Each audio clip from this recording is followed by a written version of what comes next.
বৃহস্পতিবার থেকে কার পাস না দেওয়ার কারণে আমরা ঢুকতে পারতেছি না। আমাদের এই 3 দিন এইভাবে বসে থাকতে হচ্ছে।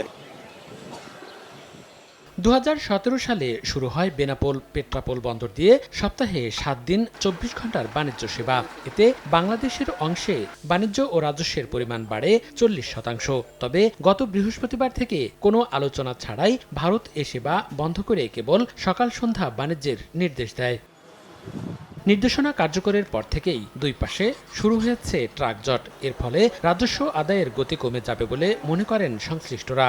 আগে দিনরাত 24 ঘন্টা ভারত থেকে প্রায় 400-500 ট্রাক আমদানি হতো।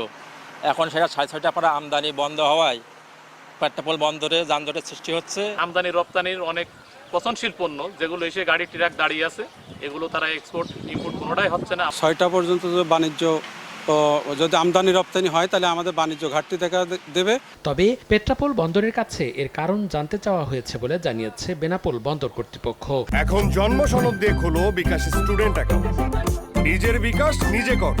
সন্ধ্যার পরেও যাতে ভারতেতে আমদানি পণ্যবাহী গাড়ি বেনাপোল স্থল বন্দরে প্রবেশ করতে পারে সে বিষয়ে তার সহায়তা চেয়েছি এবং তিনি আশ্বাস দিয়েছেন পেট্রাপোল কাস্টমস এবং সংশ্লিষ্ট স্টেক হোল্ডার যারা আছে বা পোর্ট সংশ্লিষ্ট সবার সাথে আলাপ আলোচনা করে যত দ্রুত সম্ভব বিষয়টা সমাধান করবেন বলে তিনি আমাকে আশ্বস্ত করেছেন। বন্দর কর্তৃপক্ষের তথ্য মতে 2024-25 অর্থ বছরে এই বন্দর দিয়ে আমদানি পণ্যের রাজস্ব আয়ের লক্ষ্যমাত্রা নির্ধারণ করা হয়েছে 6,705 কোটি টাকা। সময় সংবাদ, বেনাপোল।